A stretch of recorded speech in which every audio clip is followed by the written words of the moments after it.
2 part हम बना चुके हैं, तो आप 2 पार्ट वो ज़रूर देख लें, नहीं तो कहोगे सर क्वेश्चन फंसे नहीं हैं, फिर आपकी गलती होगी। तो आप हमारे वो 2 पार्ट और देख लें। अगर आप हमारे तीनों पार्ट देख लेते हैं तो विज्ञान के प्रश्न और सामान्य ज्ञान के प्रश्न और पर्यावरण विज्ञान के प्रश्न आपसे बन जाएंगे। इसके बाद हम आपको हिंदी का सिर्फ एक पार्ट बताएंगे, मतलब वीडियो एक होगा, ये मतलब कहने का हमारा है कि एक ही वीडियो में पूरी हिंदी कंप्लीट कर देंगे। तो आपके देखिए 4 विषय कंप्लीट हो गए, माने आप 70 नंबर तक ला सकते हैं मात्र 4 वीडियो से। आप पुराना कोई भी पेपर उठा करके देख लें, हमारी वीडियो से कौन सा प्रश्न बाहर हुआ है। आपको सिलेक्ट होना है, सिलेक्ट होने के बाद नौकरी भी करना है, तो आप हमसे जुड़े रहें। कुछ भी हमने आपसे कहा चलो हम आपकी नौकरी लगवा देंगे 12वीं के बाद, हम इस तरीके से आपको समझाएंगे, पढ़ाएंगे, नोट्स देंगे, तो आप किसी प्रकार का कमेंट करो हमसे, उसका जवाब मिलेगा आपको, ठीक है। तो देखिए क्वेश्चन की शुरुआत करते हैं। भारत में पहली बार जनगणना कब हुई थी बताओ। बता दो, 72 में हुई थी, क्या दिक्कत है। लेकिन परीक्षा में प्रश्न बन सकता है कि भारत में नियमित जनगणना कब से शुरू हुई थी। तो भारत में नियमित जनगणना 1981 से शुरू हुई थी। जनगणना क्यों करते हैं? जिससे पता चल सके कि किस चीज़ की कमी है। जैसे कि बात करते हैं केरल राज्य बहुत साक्षर है। अब कोई ऐसा राज्य है जहाँ अशिक्षा बहुत ज़्यादा है, जैसे कि आपका बिहार है, पश्चिम बंगाल है, तो जनगणना में आ गया कि यहाँ के लोग निरक्षर बहुत ज़्यादा हैं, इलिटरेट हैं, तो फिर क्या सरकार वहाँ के लिए योजना बनाएगी, इसलिए जनगणना कराई जाती है। तो सबसे ज़्यादा जनसंख्या वाला राज्य कौन सा है? उत्तर प्रदेश है, आप सभी को पता होना चाहिए। और सबसे कम जनसंख्या वाला राज्य कौन सा है? सिक्किम है, ये भी आपको पता होना चाहिए। हमारी ट्रिक्स थी उसी से पूछो, सी उत्तर प्रदेश और सी सिक्किम। उत्तर प्रदेश की जनसंख्या सबसे ज़्यादा है और सी सिक्किम की सबसे कम है।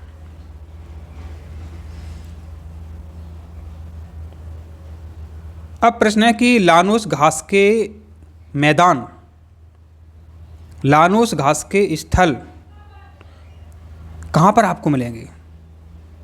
तो यह मिलेंगे आपको वेनेजुएला में। लानोस घास के मैदान या लानोस घास के जो स्थल हैं आपको कहाँ पर मिलेंगे? वेनेजुएला में मिलेंगे। वेनेजुएला क्या है? वेनेजुएला एक देश है। 4-5 ऐसे प्रश्न हैं, उनसे ही प्रश्न बनता है। प्रश्न बनता है कि डाउन्स घास के मैदान कहाँ पर हैं? ऑस्ट्रेलिया में है। प्रेयरी घास के मैदान अमेरिका में है। और पंपास घास के मैदान कहाँ पर है? अर्जेंटीना में है। कैसे याद करोगे? इसकी भी ट्रिक्स है अपने चैनल पर। तो आपको सफल होना है तो आप चैनल को सब्सक्राइब करिए, वीडियो को लाइक करिए। आप किसी भी एग्ज़ाम में सफल हो जाएंगे, 100% हम आपको गारंटी देते हैं। किस वर्ष जल प्रदूषण निवारण और नियंत्रण अधिनियम बनाया गया? तो 1974 में जल प्रदूषण और नियंत्रण निवारण अधिनियम बनाया गया। ओजोन परत किस मंडल में पाई जाती है?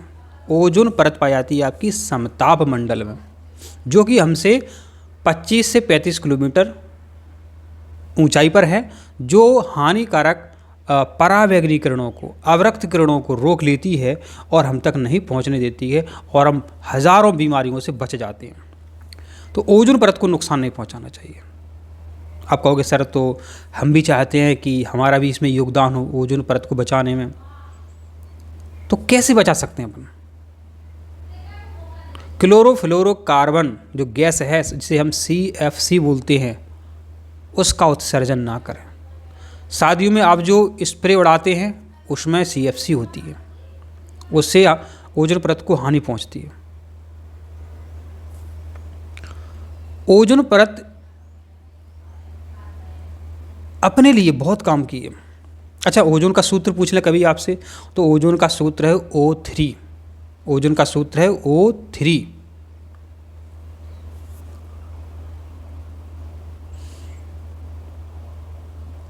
देखिए, एक प्रश्न हमेशा आता रहता है, क्योंकि सभी के लिए ऊर्जा ज़रूरी है, चाहे वाहन हो चाहे अपन लोग हों। अपन को ऊर्जा मिलती है भोजन से, अपन को ऊर्जा मिलती है भोजन से। इसी प्रकार जो उद्योग धंधे हैं उनको ऊर्जा किससे प्राप्त होती है? कई रूपों में ऊर्जा प्राप्त होती है, और सबको ऊर्जा या कहें अंतर्राष्ट्रीय ऊर्जा स्रोत है, माना पूरे विश्व में सभी को ऊर्जा मिलती है सूर्य से। तो अंतर्राष्ट्रीय ऊर्जा स्रोत है सूर्य। सूर्य से जो ऊर्जा प्राप्त हो रही है हमको, तो सूर्य में ऊर्जा उत्पन्न हो रही है किस कारण से? नाभिकीय संलयन से। प्रश्न पूछते हैं कि सूर्य में ऊर्जा उत्पत्ति होती है नाभिकीय संलयन क्रिया के कारण। हाइड्रोजन के हल्के हल्के नाभिक जुड़ जाते हैं, माने संलयित तो हो जाते हैं, और हीलियम का नाभिक बनता है और अपार ऊर्जा उत्पन्न होती है। यही सिद्धांत जो है हाइड्रोजन बम में लगता है। हाइड्रोजन बम भी ऐसे ही बने होते हैं, हाइड्रोजन के संलयन पर आधारित होते हैं हाइड्रोजन बम। तो अच्छा प्रश्न है आपका, अच्छे से याद करिए आप। विश्व वानिकी दिवस कब मनाया जाता है? तो मार्च में मनाया जाता है विश्व वानिकी दिवस।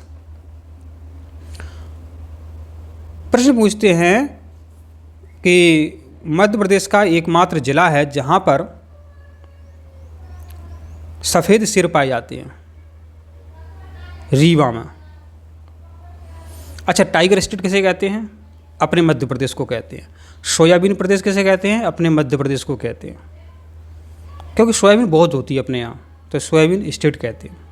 नदियों का मायका कहते हैं अपने मध्य प्रदेश को, क्योंकि नदियों से बहुत सारी नदियाँ अपने मध्य प्रदेश से निकलती हैं।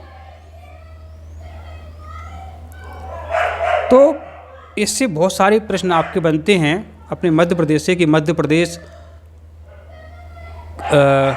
का स्थापना दिवस कब होता है? तो 1 नवंबर को मध्य प्रदेश का स्थापना दिवस मनाया जाता है, 1 नवंबर को, क्योंकि मध्य प्रदेश की स्थापना 1 नवंबर 1956 को ही थी। मध्य प्रदेश की स्थापना 1 नवंबर 1956 को ही थी, इसलिए 1 नवंबर को हम मध्य प्रदेश का स्थापना दिवस मनाते हैं, मतलब हैप्पी बर्थडे मनाते हैं एक तरीके से कहें तो मध्य प्रदेश का स्थापना दिवस कब होता है? 1 नवंबर को होता है। तो ध्यान रखें आप। आपने देखा होगा शहरों में कचरा भरने वाली गाड़ियां आती हैं तो उनमें गाना बजता है, स्वच्छ भारत का इरादा कर लिया। यह प्रसून जोशी ने लिखा था। किसने लिखा था? प्रसून जोशी ने लिखा था। और सुख का दाता सबका साथी मेरा मध्य प्रदेश है, इसे लिखा था महेश श्रीवास्तव ने।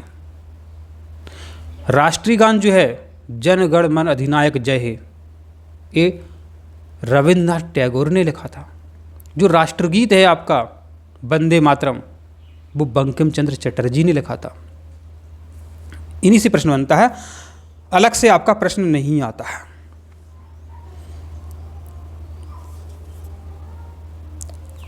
अभी आपको पता है कि चुनाव होने वाले हैं, तो मतदाता दिवस के बारे में आपको जानकारी होनी चाहिए। तो 25 जनवरी को मतदाता दिवस मनाया जाता है। मतदाता दिवस कब मनाया जाता है? 25 जनवरी को राष्ट्रीय मतदाता दिवस मनाया जाता है, 25 जनवरी। अब है लघु ज्वार कब आता है? ये ज्वार क्या होता है? समुद्र के पानी में जब ऊंची लहरें उठें तो इसे ज्वार बोलते हैं। उच्च ज्वार, लघु ज्वार। आपको पता है, यदि पूर्णिमा है और अमावस्या है तो उस दिन समुद्र में नहाने नहीं दिया जाता, समुद्र में आपको जाने से रोक दिया जाता है, क्योंकि अंतरिक्ष में चंद्रमा जो है पूरा खिला हुआ है। तो चंद्रमा की आकर्षण शक्ति बहुत होती है, तो पानी को चंद्रमा ऊपर उठाता है और नहीं उठा पाता तो एकदम नीचे पानी गिर पड़ता है। तो ऊंची ऊंची लहरें उठती हैं। कब? पूर्णिमा को और अमावस्या को उच्च ज्वार उत्पन्न होता है। लेकिन यहाँ पूछा है लघु ज्वार कब उत्पन्न होता है, तो अष्टमी। कब? अष्टमी को लघु ज्वार उत्पन्न होता है। उच्च ज्वार, दीर्घ ज्वार कब उत्पन्न होता है? अमावस्या और पूर्णिमा को। वहाँ रोक रहती है, आप नहाने नहीं जा सकते हो। तो जो हमने बताया वो ध्यान से आप सुनते जाएं और नोट्स बनाते चलें। आप जो पानी पीते हो, पानी का पीएच होता है 7। इसका सूत्र पूछ लिया जाए, क्या सूत्र है? इसका सूत्र है H2O। H2O इसका सूत्र है। कभी कभी पूछ लेते हैं कि भारी जल का सूत्र क्या है, तो भारी जल का सूत्र होता है D2O। पानी को शुद्ध रखना हम सबकी जिम्मेदारी है। अगर पानी खराब होगा, प्रदूषित होगा, तो प्रदूषित पानी पीने से पीलिया फैलेगा, हैजा की बीमारी होगी। तो पानी से ही बहुत सारी बीमारियां पैदा होती हैं।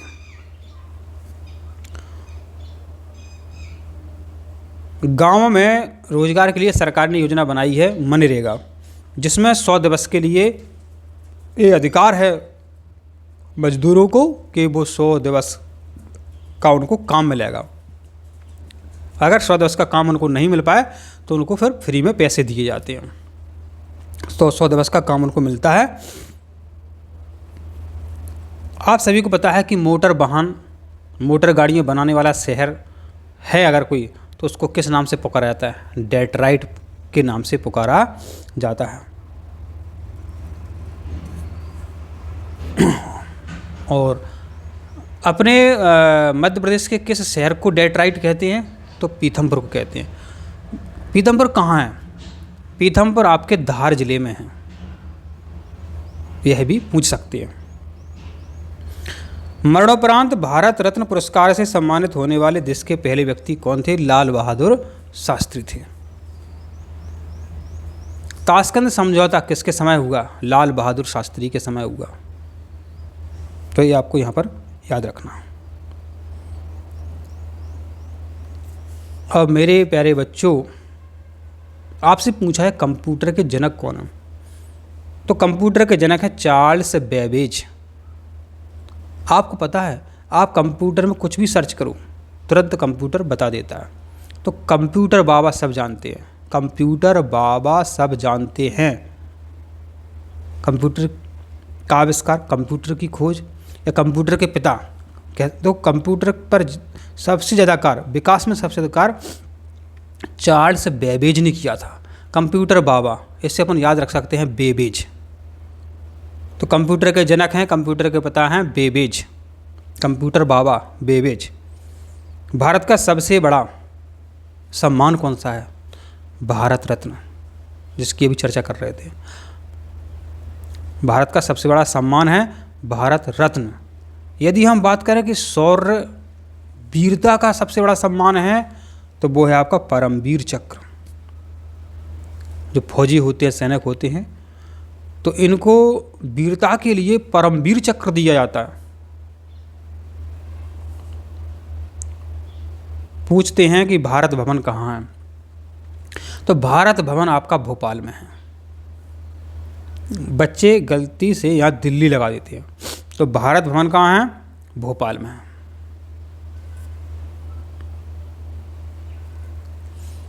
अब है कि पृथ्वी सूर्य के चारों ओर घूमती है।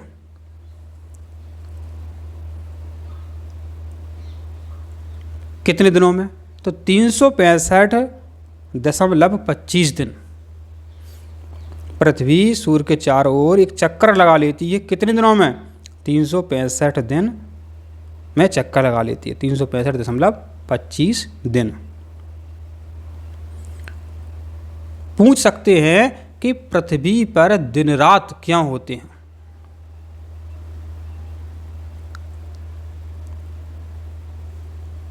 पृथ्वी पर दिन रात होते हैं पृथ्वी के स्वयं के घूर्णन के कारण।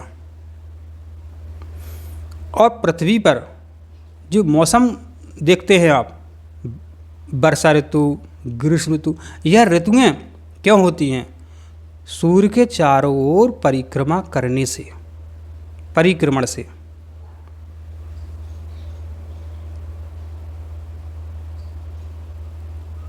अब आपका प्रश्न है कि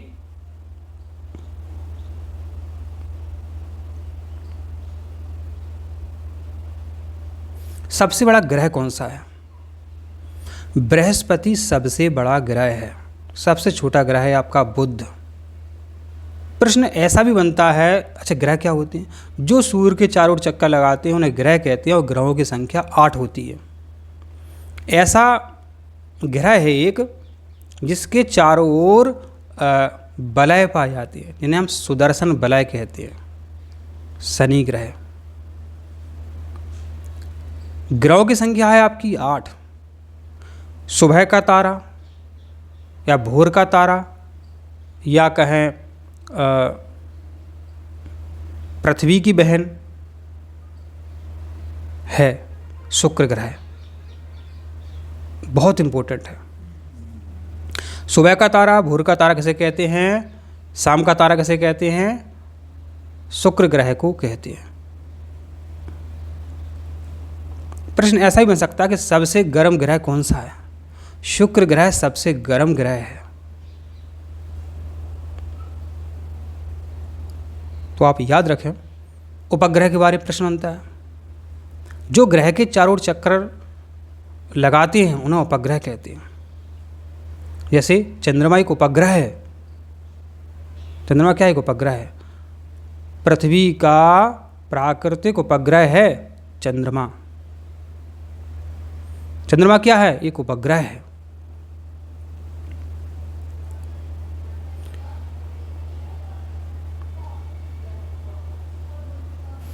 अब प्रश्न है कि मानव शरीर में फास्फोरस का क्या काम है? तो मानव शरीर में जो फास्फोरस है वह हड्डियों और कोशिकाओं के निर्माण के लिए ज़रूरी है। मानव के शरीर में फास्फोरस का क्या काम है? यह हड्डियों और कोशिकाओं के निर्माण के लिए ज़रूरी है फास्फोरस। इसी प्रकार कैल्शियम भी ज़रूरी है मनुष्य के लिए, क्योंकि उससे हड्डियों का निर्माण होता है। तो फास्फोरस किस लिए उपयोगी है? कोशिकाओं और हड्डियों के निर्माण के लिए। एक बात बताओ, वायुमंडलीय दाब किससे मापते हैं? बैरोमीटर से मापते हैं। बैरोमीटर की खोज किसने की थी? टॉरिसेली ने।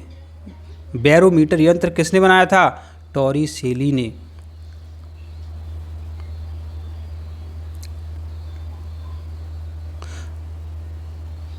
अब देखो एक प्रश्न है कि हैजा किससे फैलता है? हैजा फैलता है जीवाणु से। कौन से जीवाणु से? Vibrio cholerae. हैजा विब्रियो कॉलेरी नामक जीवाणु से फैलता है।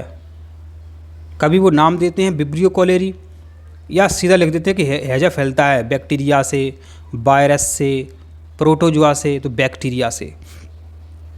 तो विब्रियो क्या है? एक बैक्टीरिया है। बैक्टीरिया को हिंदी में कहते हैं जीवाणु। बैक्टीरिया को हिंदी में कहते हैं जीवाणु। तो विब्रियो बैक्टीरिया से हैजा फैलता है। विब्रियो बैक्टीरिया से हैजा फैलता है। विब्रियो कॉलेरा बैक्टीरिया से हैजा फैलता है, याद रखें। अगला इंपॉर्टेंट प्रश्न है कि बंद परिपथ में विद्युत धारा का प्रवाह होता है। बंद परिपथ में विद्युत धारा का प्रवाह होता है धन से ऋण की ओर। ये क्या होता है? बंद परिपथ का मतलब है आपने एक बल्ब या पंखा, जो भी उपकरण है, उसको चालू करने के लिए आपने स्विच ऑन कर दिया, स्विच दबा दिया, माने चटकनी आपने चालू कर दी, तो उसे बोलते हैं बंद परिपथ। तो बंद परिपथ में विद्युत धारा जो है धन से ऋण की ओर चलती है। बंद परिपथ में विद्युत धारा या कहें धारा धन से ऋण की ओर चलती है।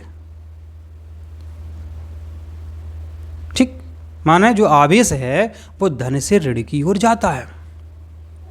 यदि प्रश्न ऐसा बन जाए कि बंद परिपथ में इलेक्ट्रॉन कैसे बहते हैं, तो इलेक्ट्रॉन ऋण से धन की ओर बहते हैं, इलेक्ट्रॉन ऋण से धन की ओर बहते हैं, आवेश धन से ऋण की ओर बहता है।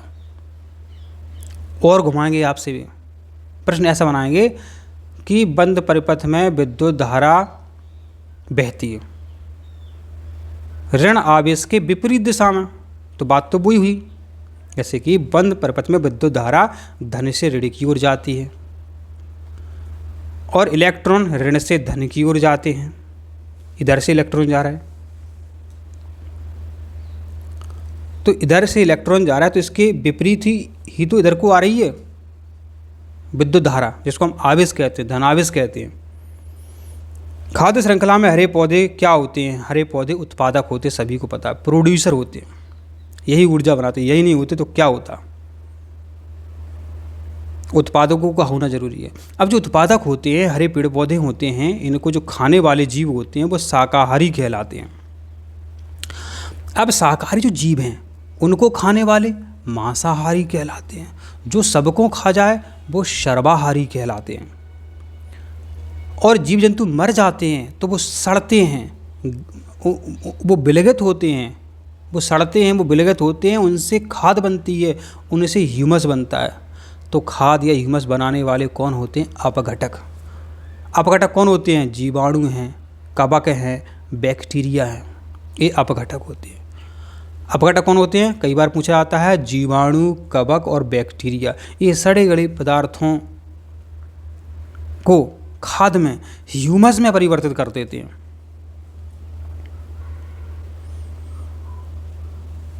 अपना जो रक्त है कितना होता है अपने शरीर में? 5.5 लीटर होता है अपने शरीर में। अपने रक्त के अंदर आरबीसी कोशिका होती है, जिसको हम रेड ब्लड सेल कहते हैं। इसी में हीमोग्लोबिन होता है। अगर हीमोग्लोबिन कम होता है तो हमको कमजोरी होने लगती है। अगर एक्सीडेंट हो जाता है तो किसी को किसी का खून नहीं चढ़ाते, क्योंकि उसका ब्लड ग्रुप अलग हो सकता है, अपना ब्लड ग्रुप अलग हो सकता है। तो 4 ब्लड ग्रुप होते हैं मुख्यतः, A blood group, B blood group और ए बी और ओ। तो परीक्षा में कई बार पूछा जाता है कि सर्वदाता कौन सा ब्लड ग्रुप है? ओ ब्लड ग्रुप वाला व्यक्ति ऐसा है, उसको ऐसा वरदान मिला है, किसी का एक्सीडेंट हो जाए, ब्लड ग्रुप चेक करने का टाइम नहीं है, तो ओ ब्लड ग्रुप वाला व्यक्ति कहता है कि हमारा खून इसको चढ़ा दो, दिक्कत नहीं है। क्योंकि ओ ब्लड ग्रुप जो है सर्वदाता है, वो सबको दान कर सकता है। ओ ब्लड ग्रुप उसको बोलते हैं सर्वदाता। अब पूछा जाए सर्वग्राही ब्लड ग्रुप क्या है, तो ए बी ब्लड ग्रुप सर्वग्राही होता है। अब ऐसा केस कभी हो सकता है, किसी का एक्सीडेंट हो जाए, अब चेक करने का टाइम नहीं है, और जिसका एक्सीडेंट होगा उसको पता है कि हमारा ब्लड ग्रुप जो है वो ए बी है। डॉक्टर आपस में चर्चा कर रहा है, इसका ओ है, ए है, क्या करें, इसको खून चढ़ेगा नहीं चढ़ेगा, नहीं मर जाएगा। तो वो मरीज बोल देगा कि डॉक्टर साहब मेरा ब्लड ग्रुप ए बी है, हम सर्वग्राही हैं, हम सबका रक्त ले सकते हैं। तो ए बी होगा सर्वग्राही। तो ये दोनों लोग बहुत अच्छे हैं। एक दाता है वो सर्वदाता, इसलिए अच्छा है। लेकिन किसी का भी ब्लड ग्रुप ए बी है तो बहुत अच्छा है वो, क्योंकि किसी का भी ब्लड उसको मतलब चढ़ जाएगा, दिक्कत ही नहीं होगी। तो सर्वदाता रक्त समूह है ओ, सर्वग्राही है ए बी, सर्वदाता है ओ, सर्वदाता है ओ। अब प्रश्न आता है कि सूक्ष्म जीव, छोटे छोटे सूक्ष्म जीव कहाँ कहाँ मिल सकते हैं आपको? तो जल में, मृदा में, जीवों के शरीर में, ये कहीं भी मिल सकते हैं। तो जल में, मृदा में, जीवों के शरीर में, जल में, मृदा में, जीवों के शरीर में, सभी स्थानों पर मिल जाते हैं आपको सूक्ष्म जीव।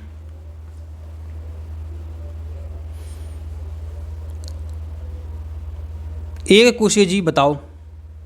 ऑप्शन में पैरामीशियम आ गया, सही है। हमने बोला था कि अमीबा, युगलीना, पैरामीशियम ये एक कोशिकीय जीव होते हैं। पूछ सकते हैं कि पैरामीशियम का प्रचलन अंग है, माने जिससे वो चलता है।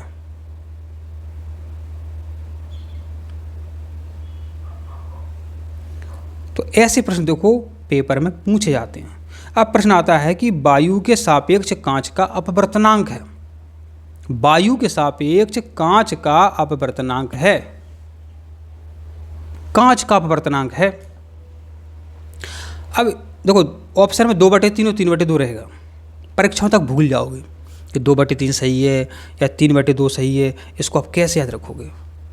कांच का अपवर्तनांक, कांच में 3 वर्ण आ रहे हैं, का और ना और चा। कांच का अपवर्तनांक, तो 3 वाली संख्या ऊपर रख दो तो 3/2, ऐसे अपन याद रख सकते हो। 3/2 इसका उत्तर है। वायु के सापेक्ष कांच का अपवर्तनांक 3/2। ऐसा पूछा जाए कांच के सापेक्ष वायु का अपवर्तनांक तो 2/3, कई बार आता है, ध्यान रखें। तत्व किसे कहते हैं? जो एक ही प्रकार के परमाणुओं से मिलकर बना होता है उसे हम तत्व कहते हैं। 118 तत्व हैं, 118 तत्व हैं। ईंधन के जलने से कार्बन डाइऑक्साइड उत्पन्न होती है। यदि कमरे की खिड़कियां बंद हों, माना ईंधन का अपूर्ण दहन हो, अपूर्ण माना अच्छी तरीके से ना जले, तो कार्बन मोनोऑक्साइड गैस बनती, भाई साहब CO बनती है, CO। कई बार आपने सुना होगा सर्दियों में किसी कमरे में किसी ने आग जलाकर तापना शुरू कर दिया, अब वो सो गए तो कुछ समय बाद मरे मिलते हैं, क्योंकि उन्होंने खिड़कियां बंद कर दी। शुरू में तो कार्बन डाइऑक्साइड बन रही थी क्योंकि कमरे में ऑक्सीजन थी। जब ऑक्सीजन कम हो गई तो ईंधन जो जलता है वो CO2 नहीं बनाएगा, वो अब CO बनाएगा। CO2 ना बनाकर CO बनाएगा, और CO इतनी जहरीली होती है, जैसे ही CO बनना शुरू हुई आपके नाक में गई, आप बेहोश, पता ही नहीं चलेगा कब मर जाते हैं। तो कभी भी सर्दियों में आग जलाओ तो खिड़की दरवाजे खोलकर आग जलानी चाहिए। ऐसा केस कई बार हो जाता है। तो अपूर्ण दहन से उत्पन्न होती है CO, कार्बन मोनोऑक्साइड गैस। आपके जीवन में आपके शिक्षक कौन है? प्रथम शिक्षक माता है, सबको पता है। मौसम संबंधी परिवर्तन किस मंडल में होते हैं? क्षोभ मंडल में होते हैं। मौसम संबंधी परिवर्तन क्षोभ मंडल में होते हैं। कौन कौन से मंडल होते हैं?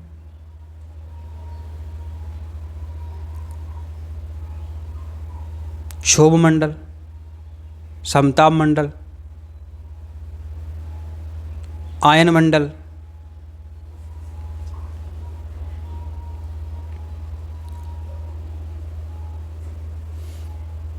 पूछते हैं कि रेडियोधर्मी पदार्थ क्या होते हैं? जो रेडियो एक्टिव किरणों को अपने आप निकालते रहते हैं वो रेडियो एक्टिव पदार्थ होते हैं। कौन कौन से हो सकते हैं? एक तो रेडियम, दूसरा यूरेनियम, तीसरा पोलोनियम। 3 ही काफ़ी है। रेडियो एक्टिव पदार्थ ऐसे पदार्थ होते हैं जो अपने आप किरणों को निकालते रहते हैं, जैसे रेडियम, यूरेनियम, पोलोनियम। ये आपके रेडियो एक्टिव पदार्थ हैं, रेडियोधर्मी पदार्थ हैं।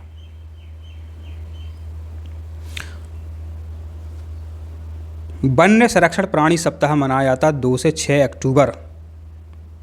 ये आपको पता होना चाहिए। एटाई बीमारी किससे होती है? एटाई बीमारी होती है कैडमियम से। एटाई बीमारी होती है कैडमियम, CD, इसका संकेत है CD, कैडमियम।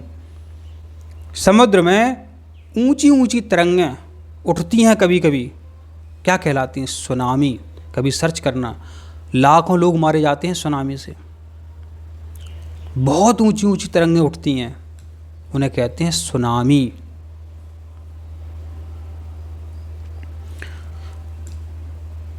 हमने आपसे कहा कि एक लड़की है वर्षा, वो कई बार पचमढ़ी घूमने जाती है। होशंगाबाद ज़िले में पड़ता है पचमढ़ी। वर्षा ज़्यादातर या अधिकतम बार घूमने जाती है पचमढ़ी, ये सत्य बात है।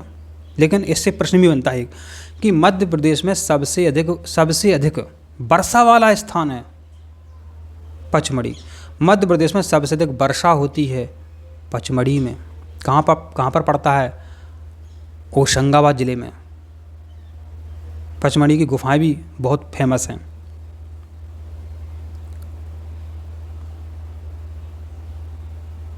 प्रश्न बनता है कि केरल का लोकप्रिय त्यौहार कौन सा है। केरल का लोकप्रिय त्यौहार है ओणम। केरल का लोकप्रिय त्यौहार है ओणम। ठीक। दूसरा सुनो, गुड़ी पड़वा प्रसिद्ध त्यौहार है, अच्छे से मनाया जाता है महाराष्ट्र में। बैसाखी अच्छे से मनाई जाती है पंजाब में। ये परीक्षा में पूछते हैं। बिहू असम में। क्या सीखा आपने? बिहू असम याद करो, ओणम केरल और गुड़ी पड़वा महाराष्ट्र, बैसाखी पंजाब। यहीं से आपका प्रश्न बनता है।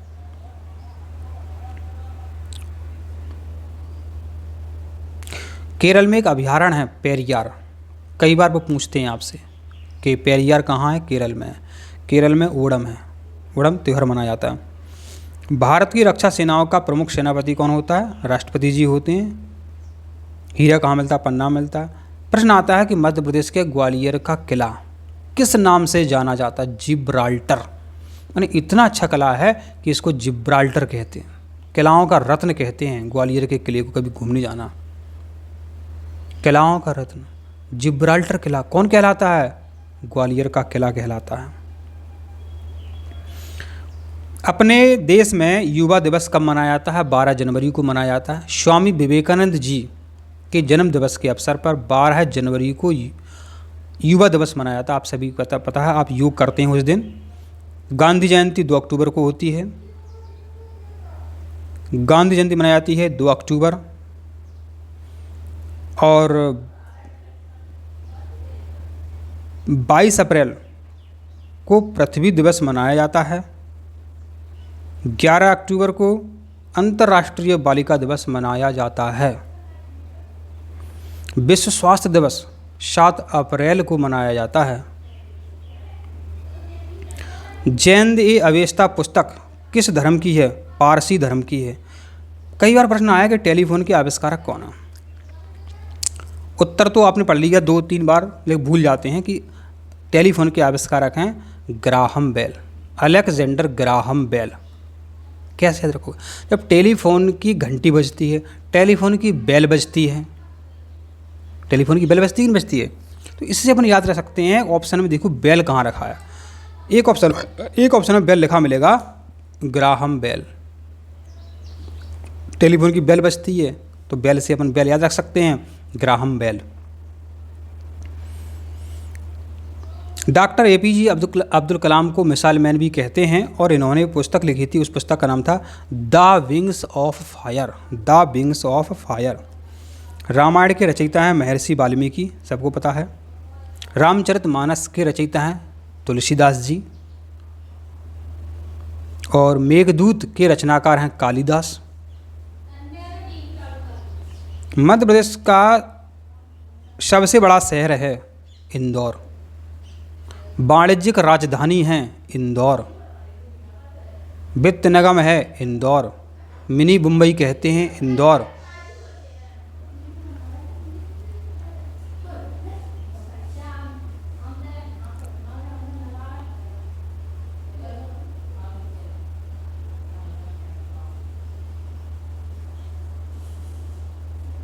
तो देखिए आपको बताते हैं अच्छे तरीके से। अच्छा, बर्फ़ का पिघलना क्या है? रासायनिक कि भौतिक? बर्फ़ का पिघलना एक भौतिक परिवर्तन है, क्योंकि इसमें कोई रासायनिक गुण नहीं बदलते हैं। बर्फ़ पिघल जाए तो भी स्वाद पानी जैसा रहता है, अगर गुण बदल जाएं तो वो रासायनिक परिवर्तन होता है।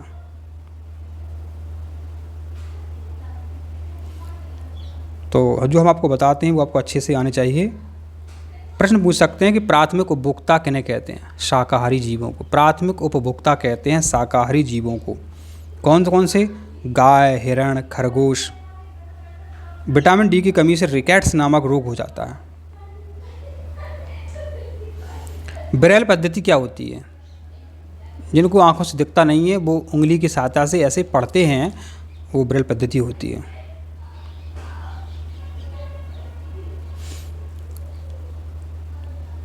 प्रश्न पूछते हैं, कई बार पूछते हैं। तत्व कितने होते हैं? 118। धातु, अधातु, उपधातु, ये 3 भागों में बटे होते हैं। धातुओं के गुण पूछते हैं, याद कर लो, रट लो, इम्पोर्टेंट। गुण सुनो। चमक होती है, चमकती है, सोना है, चांदी है, तांबा है, जचता है, चमकता है, चमक होती है। चालकता होती है, तांबे के तार बनाए जाते हैं, एल्युमिनियम के तार बनाए जाते हैं, चालकता होती है। तन्यता होती है, तान करके तार बना सकते हैं। आघात वर्धनीयता होती है, माने इन्हें पीट पीट करके पतली सीट बना सकते हैं, जैसे कि जिंक की सीट बना लेते हैं, एल्युमिनियम की सीट बना लेते हैं। इम्पोर्टेंट है, बता दिया हमने आपको।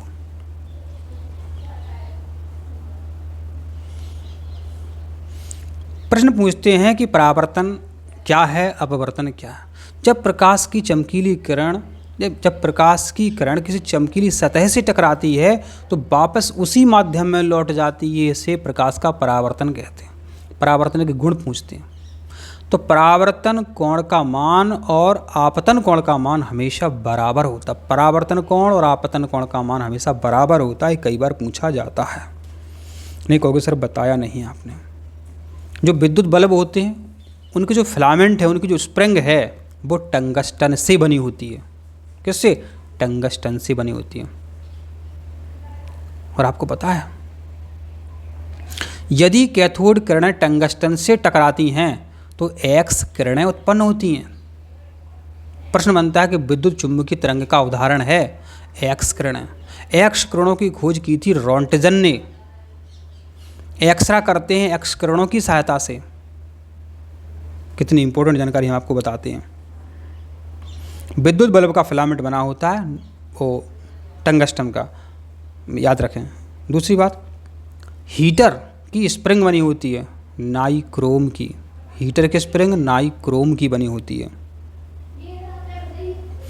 प्रश्न है कि दो समानांतर ऐसे दर्पण रखे हैं, समतल दर्पण रखे, उनके मध्य में कहीं पर भी वस्तु रखी है तो उसके प्रतिबिंब बनते हैं अनंत।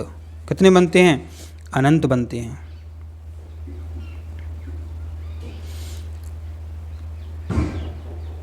न्यूट्रॉन की खोज की थी जेम्स चैडविक ने।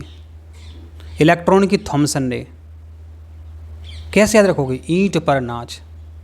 ई इलेक्ट्रॉन, टा से टॉमसन, पर प्रोटॉन रदरफोर्ड, या कहें गोल्डस्टीन। एक ऑप्शन रहेगा, या तो गोल्डस्टीन रहेगा या फिर रदरफोर्ड रहेगा। तो प्रोटॉन की खोज गोल्डस्टीन ने करी थी, सही बताएं तो। नाच न्यूट्रॉन की जेम्स चैडविक ने खोज की थी। तो न्यूट्रॉन की खोज की थी जेम्स चैडविक ने, ठीक है। इलेक्ट्रॉन की खोज टॉमसन ने। आपको पता है इलेक्ट्रॉन पर कैसा आवेश होता है? इलेक्ट्रॉन पर ऋण आवेश होता है। संख्या की बात करें 1.6 × 10⁻⁻19 कूलम आवेश होता है इलेक्ट्रॉन पर। सबसे हल्का कण है इलेक्ट्रॉन। पूछते हैं कभी कभी कि सबसे हल्का कण है इलेक्ट्रॉन, प्रोटॉन, न्यूट्रॉन। तो इलेक्ट्रॉन सबसे हल्का कण है। मध्य प्रदेश का राजकीय खेल क्या है? मलखम्ब है। और इसके सम्मान में जो पुरस्कार मिलता है वो प्रभास जोशी पुरस्कार मिलता है। प्रश्न है बहुटी, केवटी और चचाई। बहुटी, केवटी और चचाई जलप्रपात किस नदी पर हैं? बीहड़ नदी पर बनते हैं। जहाज महल, असरफी महल कहाँ पर हैं? मांडू में है। जहाज महल कहाँ है? मांडू में है। असरफी महल कहाँ है? मांडू में है। दाई का महल कहाँ है? मांडू में है। रानी रूपमती का महल कहाँ है? मांडू में है। इतने सारे प्रश्न बनते हैं मांडू से। अभी हाल में एक हीरा खदान खोजी गई, इसका नाम है बक्सबाहा। कहाँ मिली है? छतरपुर में मिली है।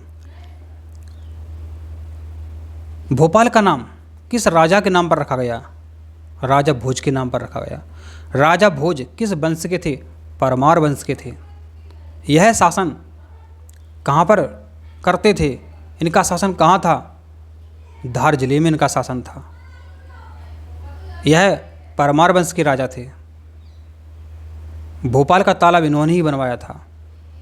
भोपाल नाम राजा भोज से ही भोपाल नाम पड़ा है। तो राजा भोज के बारे में बहुत सारे प्रश्न आते हैं।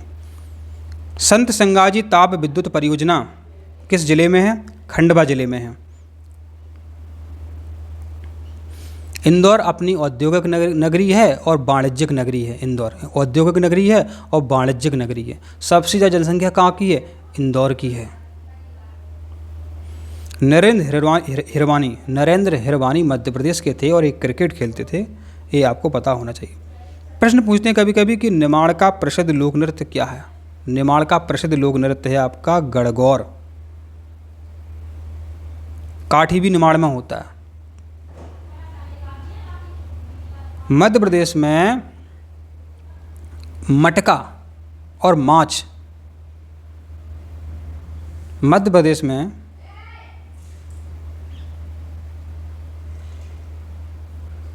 एक फ़ोन आ जाता है तो शायद है हमारी आवाज़ नहीं पहुंचती है, तो फ़ोन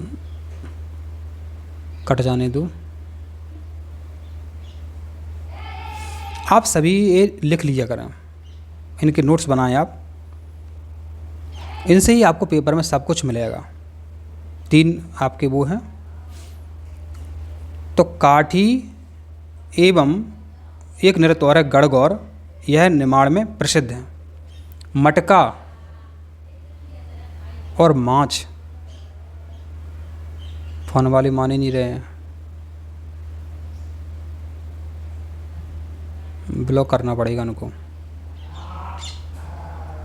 क्या फ़ोन आता तो हमारी आवाज़ रिकॉर्ड नहीं होती है। मटका और माछ लोक नृत्य कहाँ पे होता है? मालवा में होता है। मटका माछ मालवा में। मध्य प्रदेश में सबसे बड़ी जनजाति है भील। मध्य प्रदेश की सबसे बड़ी जनजाति है भील। याद कैसे रखोगे आप? हमने कहा भीम, हमने क्या कहा? भीम। भील जनजाति मध्य प्रदेश, भील जनजाति मध्य प्रदेश, भीम। देखिए हमने आपको याद करवा दिया। कर्क रेखा मध्य प्रदेश के किस भाग से गुजरती है? तो कर्क रेखा मध्य प्रदेश के मध्य भाग से गुजरती है। और मध्य प्रदेश का स्थापना दिवस 1 नवंबर को आप सभी को पता है। तो यह प्रश्न कई बार परीक्षा में पूछा जाता है आपसे।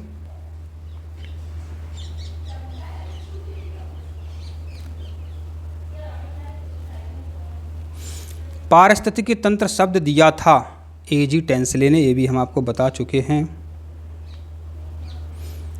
जो जीव जंतु नष्ट हो रहे हैं उनका रिकॉर्ड रखा जाता है रेड डाटा बुक में, और सुनहरी बिल्ली जो है एक संकटापन्न जीव है। मलेरिया की कुनैन दवा बनाई जाती है सिनकोना की छाल से। खगोलीय विद्या का वर्णन है ऋग्वेद में। खगोलीय विद्या का वर्णन है ऋग्वेद में, याद कर लो।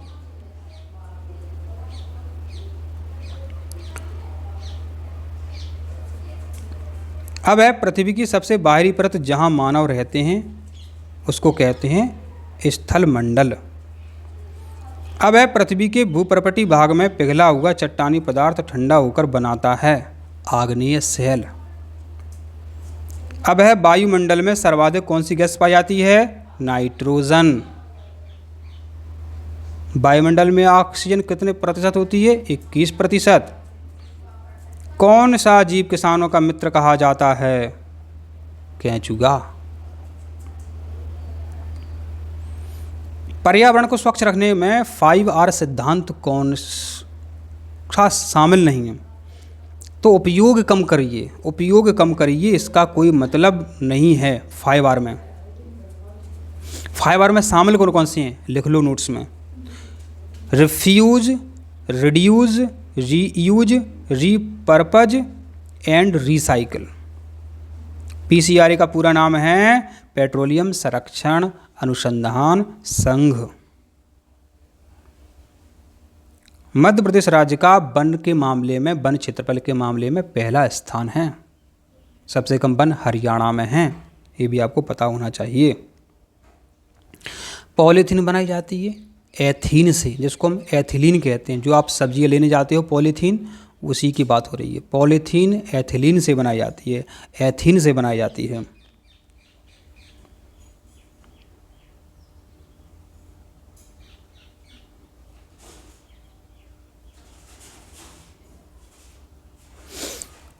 जैव विविधता का कार्यालय है रोम में। अच्छा, एक प्रश्न और है कि मुर्गी की नस्ल अच्छी है जिसमें प्रोटीन होती है, कड़कनाथ। आदर्श ईंधन सीएनजी है, क्यों? क्योंकि यह न्यूनतम प्रदूषण फैलाता है। क्या? CNG, compressed natural gas, CNG, यह एक आदर्श ईंधन है।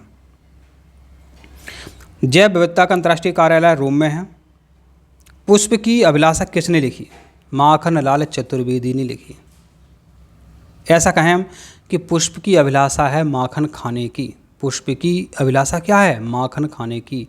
इसे से याद रख सकते हो कि पुष्प की अभिलाषा के रचनाकार माखन लाल चतुर्वेदी। मांडू को कहा जाता सिटी ऑफ जॉय, क्योंकि मांडू में कितने सारे महल हैं बताए थे हमने आपको, तो मांडू को कहते हैं सिटी ऑफ जॉय। संविधान में कितनी भाषाओं को अधिसूचित किया गया है? 22 भाषाओं को मान्यता दी गई है। जटायु नेचर पार्क कहाँ है? केरल में है। पेरियर कहाँ है? केरल में है। ओणम का आयोजन कहाँ होता है? केरल में। भारत के राष्ट्रीय सुरक्षा सलाहकार हैं श्री अजीत डोभाल जी। व्हाइट टाइगर सफारी कहाँ पर है? मुकुंदपुर में है, जो कि रीवा जिले में है। अहिरी लोक नृत्य संबंधित है भारिया जनजाति से। अब इम्पोर्टेंट है कि महात्मा गांधी के राजनीतिक गुरु कौन है? महात्मा गांधी के राजनीतिक गुरु किन्हें कहा जाता है? गोपाल कृष्ण गोखले को कहा जाता है। महात्मा गांधी के राजनीतिक गुरु गोपाल कृष्ण गोखले। तानसेन के गुरु स्वामी हरिदास। स्वामी विवेकानंद के गुरु रामकृष्ण परमहंस। अब है हेलियोडोरस स्तंभ अभिलेख कहाँ पर है? बेशनगर विदिशा में। हेलियोडोरस स्तंभ अभिलेख कहाँ पर है? बेशनगर विदिशा में है। नरम धातुएं हैं सोडियम व पोटेशियम, जिसे हम चाकू से भी काट सकते हैं।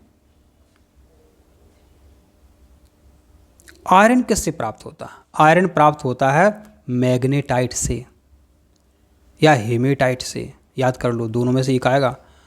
और एल्यूमिनियम का अयस्क है बॉक्साइट।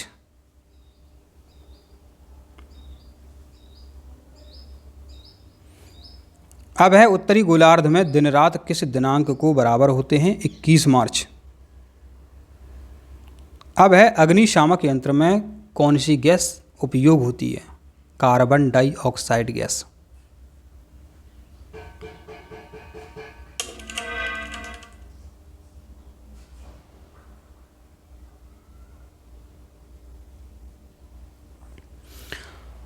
फिर प्रश्न है कि सबसे पहले कौन सा प्रतिजैविक खोजा गया था?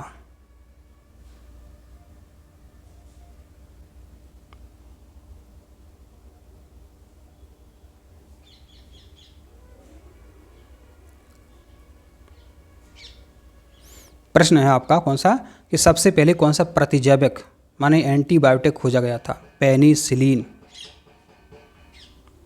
विद्युत अपघट्य नहीं है तेल। देखो, जिसमें करंट बह जाए वो होते हैं विद्युत अपघट्य, जिसमें करंट नहीं बहे, जिससे करंट नहीं लगे वो होते हैं विद्युत अनअपघट्य। याद कर लो। किंगमन क्रिया की खोज की थी लुईस पास्चर ने। चेचक के टीके की खोज की थी एडवर्ड जेनर ने। पोलियो के टीके की खोज की थी साल्क साबिन ने। राष्ट्रीय विज्ञान दिवस मनाते हैं 28 फरवरी को।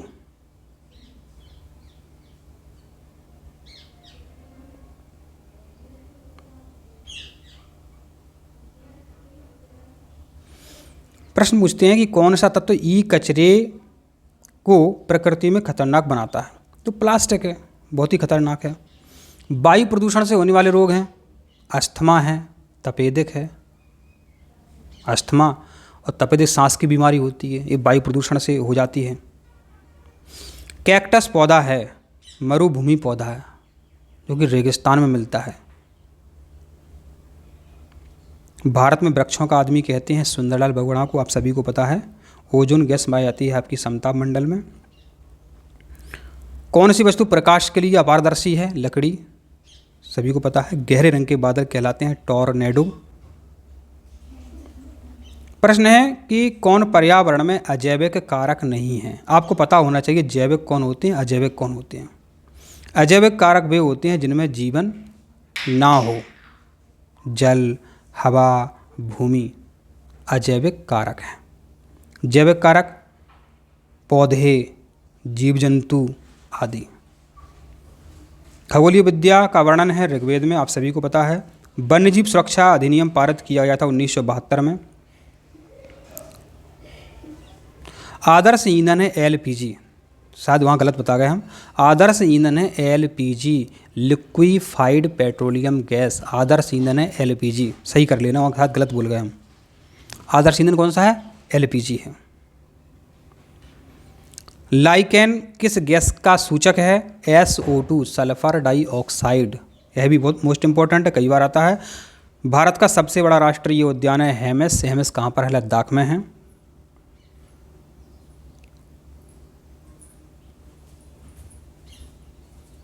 बद्रीनाथ धाम में किस देवता का मंदिर है? भगवान विष्णु जी का मंदिर है बद्रीनाथ में। अब है बाणसागर बांध का निर्माण किस नदी पर हुआ है? सोन नदी।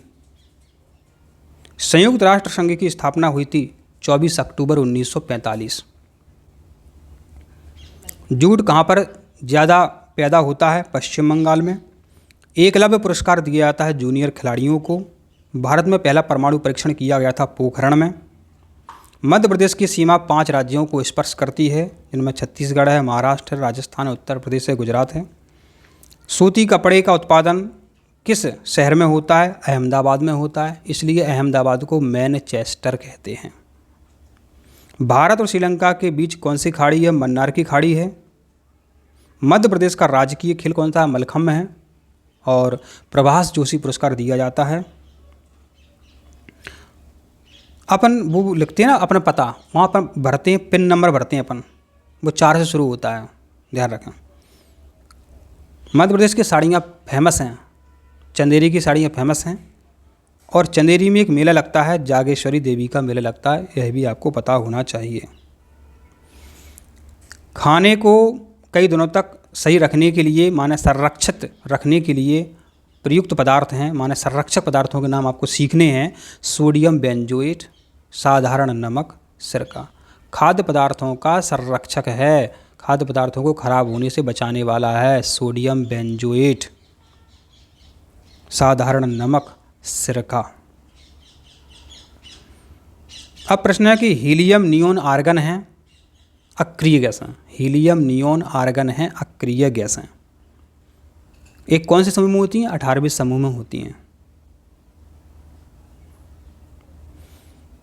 पेट्रोलियम का ऐसा कौन सा ऐसा पेट्रोलियम को काला सोना कहते हैं, क्योंकि बहुत सारे उपयोग हैं। तो पेट्रोलियम का ऐसा कौन सा उत्पाद है जिससे सड़कें बनाई जाती हैं? बेटा बताओ। उत्तर है बिटूमेन। सड़कें बनाते हैं बिटूमेन से।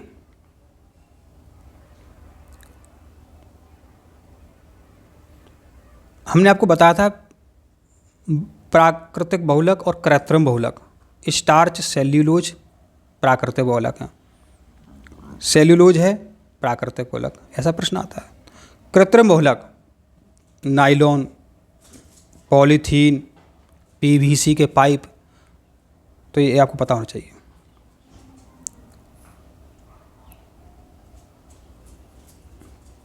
ईस्ट से बनाया जाता है, ईस्ट से एल्कोहल बनाई जाती है, ईस्ट से दारू बनाई जाती है, ईस्ट से शराब बनाई जाती है। मानव शरीर में एस्केरिस सूक्ष्म जीव कहाँ पर पाया जाता है? मानव शरीर में एस्केरिस सूक्ष्म जीव आंतों में पाया जाता है।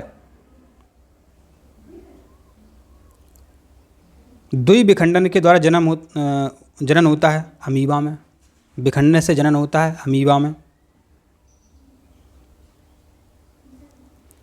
अब प्रश्न है, लास्ट प्रश्न है, विटामिन सी की कमी से होता है स्कर्वी नामक रोग।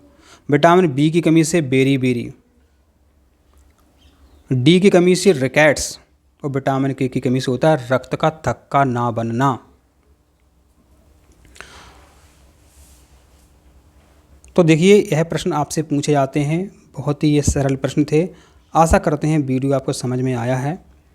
तो और विटामिन ए की कमी से रतौंधी नामक रोग हो जाता है। विटामिन बी की कमी से बेरी, सी से स्कर्वी। तो सी कई बार पूछा जाता है कि विटामिन सी की कमी से होने वाला रोग है स्कर्वी नामक रोग।